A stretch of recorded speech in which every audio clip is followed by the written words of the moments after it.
Sa isang mundong pinamumunuan ng mga high-tech na teknolohiya at kakaibang mga inovasyon, napagtagumpayan ng tao ang ilang kahangahangang bagay mula sa paggawa ng sandata gamit ang bato into sa pagbuo ng malalakas at komplikadong mga makina at paglikha ng magaganda at makakulay na damit gamit ang mga manipis na sinulid.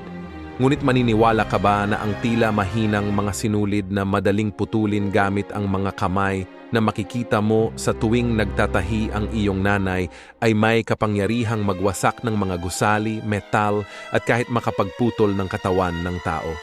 Well, ngayon ay ating pag-uusapan ang akala mong mahina ngunit malakas pala na devil fruit ni Doflamingo, ang paborito nating warlord na mahilig sa pink na fur coat at uhaw sa kapangyarihan. Ang Ito-Ito no Mi, isang paramecia type na devil fruit na hawak ng dating warlord of the sea na si Doflamingo ay nagbibigay ng kakayahan sa kaniya upang gumawa at manipulahin ang iba't ibang klase ng string tulad ng size nito, kung gaano ito katalim, at iba pa. Na-witness nga natin ito nung Jaya Arc ang Ito-Ito no Mi nang gamitin ito ni Doflamingo kay Sarquis upang tagain si Bellamy dahil sa kahihiyang kaniyang inabot sa kamay ni Luffy. Ang description ng prutas na ito ay hugis banga na may pulang lilak na kulay at may swirl pattern na makikita sa ibang devil fruits at isang kulay rosas na kurbadang stem sa tuktok nito. Hindi nga lang naging malakas si Doflamingo dito, ngunit bihasa o expert siya sa paggamit ng prutas na ito. Na kaya niyang madali ang lumikha ng mga sinulid mula sa kanyang mga daliri o sa ibang bahagi ng kaniyang katawan na nagbibigay sa kanya ng sapat na kontrol upang maabot at atakihin ang mga bagay sa malayuan man o sa malapitan. Ang mga sinulid na nanggaling sa kaniya ay matatalim at manipis na sinulid na sa sobrang nipis ay imposibleng makita ng normal na tao ito. Kailangang mayroon kang observation haki or may matalas kang na mata upang makita mo ito ng malinaw. Hindi lang ito mala-invisible sa mata ng ordinaryong mga tao, ngunit napakatibay din nito. Kaya ngang hatiin ni Doffy ang iba't ibang struktura tulad ng tore, mga bahay o barko na parang isang papel. At ang tanging paraan upang mabali mo ang mga strings niya ay kung gagamitin mo ito ng lakas na mas malakas pa sa mga ordinaryong tao, tulad ng lakas ng Gear 4 Bounceman ni Luffy. Nagbibigay daan din ang prutas na ito sa iba't ibang aplikasyon, mula sa pagmanipula sa iba na katulad ng isang puppet, hanggang sa pagbuo ng mga defensive webs upang protektahan ang user sa malalakas na atake ng kalaban. Ang mga teknik na Black Knight at Parasite ay nagpapakita ng masusing aplikasyon ng mga kapangyarihan ni Doflamingo.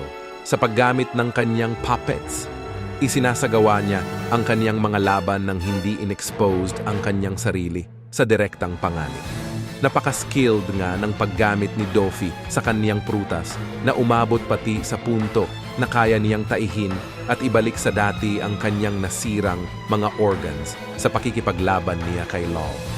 Kaya din ni Doffy na balutin ang kaniyang mga sinulid gamit ang kaniyang armament haki, na gamit ito ay kaya niyang galusan ang mga mala untouchable na mga Logia user katulad ng pagpapahiya niya kay Smoker sa Punk Hazard at ang magsugat niya kay Luffy sa kaniyang laban dito.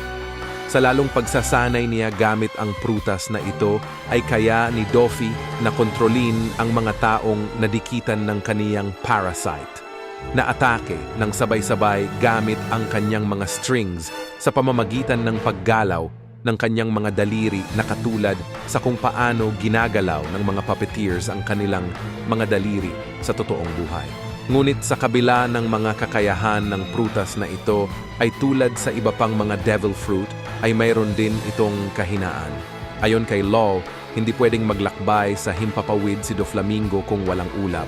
Dahil para makalipad o makapaglakbay sa mga isla, si Doffy ay ina-attach niya ang kaniyang string sa mga ulap. Kaya umiilag ang straw hat sa mga ulap ng sabihan sila ni Lau sa kakaibang kahinaan ng prutas na ito.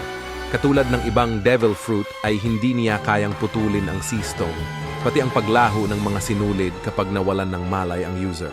Bukod dito, kung susuririin natin ng mabuti ang Ito no Mi, mahalaga ang pag-uncover sa konsepto ng awakening. Katulad ng lahat ng Paramecia Devil Fruits, may potensyal ang Ito no Mi na magkaroon ng awakening. At ang potensya ng ito ay nakamit na ni Doffy. Ang kamanghamanghang ebolusyon na ito sa kaniyang kapangyarihan ay nagtataglay ng kakayahan na gawing strings ang mismong paligid na kung nasaan siya. Nasaksihan nga natin ito nang gawin niya ang lupa na kaniyang kinatatayuan at ang mga gusaling kaniyang hinawakan into strings. Ang upgrade na ito ay nagbibigay ng dagdag lakas at range para sa user upang gamitin sa atake at depensa, lampas sa mga abilidad na kayang gawin ng isang karaniwang Paramecia. Sa paggamit ng Awakening, maingat na nananatili sa lupa si Doflamingo, binubuo at pinagsasama-sama ang kanyang mga strings na parang matatalim na tentacle. Ang mga tentacle na ito ay naging matindi niyang sandata sa laban niya kay Luffy dahil malaya siyang kontrolin ang mga ito. Bukod dito, pwede din niyang balutan ng armament. Haki ito at ang iba pang mga awakened strings na kaniyang ginawa na lalo pang nagpapalakas sa mga atake ni Doffy. In conclusion, ang pagka-awake sa Ito no Mi ni Doflamingo ay hindi lamang nagpapalawak sa dominasyon niya sa strings, kundi nagbabago rin ng mismong tanawin natin patungo sa mga iba pang Devil Fruit. Akala natin noon na hanggang dun lang ang kapangyahirang maaring maabot ng Devil Fruit, ngunit nang maipakita at may explain ni Doflamingo ang patungkol sa Awakening, ay dito nagbigay ng lalim sa power system ng One Piece. Maari din kaya maawake ng iba ang kanilang Devil Fruit? Ano kaya ang itsura ng Awakening ng Logia or Zoan? Yan ang mga tanong na gumugulo sa ating isipan pag naririnig natin ang salitang Awakening.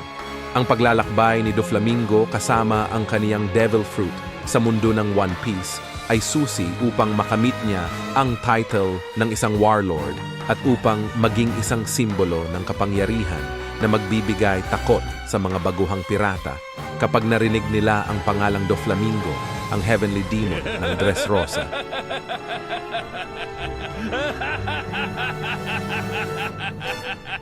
Ore no na wa Don Quixote do Flamingo.